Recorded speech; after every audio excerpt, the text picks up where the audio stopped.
एक समय की बात है। एक शांत सी गांव में एक मेहनती किसान रहता था। एक सुबह वो अपने सामान, ताजी सब्जियां, अचार के मटके और अनाज की बोरियों को बाजार में बेचने के लिए तैयार कर रहा था। उसने अपनी वफादार घोड़े पर जीन कसी, जो बरसों से उसका साथ निभा रहा था। गाड़ी से सामान लादा गया, लगाम बांधी गई और वो निकलने ही वाला था। जैसे ही किसान ने अंतिम बार घोड़े को देखा, उसने एक छोटी सी बात पर ध्यान दिया। घोड़े की एक नाल से एक कील गायब थी। नाल थोड़ी ढीली हो गई थी, लेकिन अभी गिरी नहीं थी।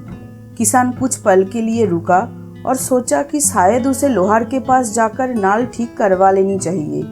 लेकिन बाजार जल्दी पहुंचने की जल्दी में उसने उस समस्या को नजरअंदाज कर दिया। उसने सोचा, ये तो बस एक कील ही है, बाकी 3 नाल तो सही है, एक कील से क्या फर्क पड़ता है। ये सोचकर उसने ढीली नाल को चिंता छोड़ दी, गाड़ी पर चढ़ा और रास्ते पर निकल पड़ा। कुछ ही दूर तय करने के बाद वही हुआ जिसका डर था। जिस नाल से कील गायब थी, वो पूरी तरह से घोड़े के खुर से निकल गई। घोड़ा लंगड़ाने लगा। फिर भी किसान को पूरा विश्वास था कि वो बाजार तक किसी भी तरह पहुंच ही जाएगा। उसने बोला, सिर्फ एक खुर तो है, बाकी 3 ठीक है, ये ज्यादा दूर नहीं है। लेकिन जैसे जैसे वो आगे बढ़ते गए, घोड़े की चाल बिगड़ती गई। घायल खुर पर दबाव पड़ने से घोड़े को तकलीफ होने लगी। थकावट और दर्द से परेशान होकर घोड़ा गिर पड़ा।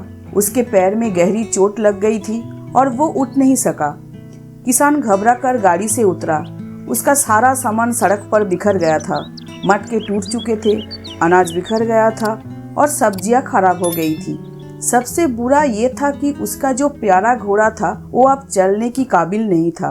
आसपास कहीं भी लोहार की दुकान भी नहीं थी। अब कुछ नहीं किया जा सकता था। किसान सड़क के किनारे बैठ गए और पछतावे से बोला, एक अकेली कील जो उसे मामूली सी बात लगी थी, उसने उसकी सारी मेहनत और सारी यात्रा को बर्बाद कर दिया। अगर वो समय रहते उस नाल को ठीक करवा लेता तो ना घोड़ा घायल होता, ना सामान बर्बाद होता। उसकी एक छोटी सी गलती ने उसे बड़ा नुकसान पहुंचाया। इससे हमें सीख मिलती है, छोटी बात को कभी अनदेखी मत करो।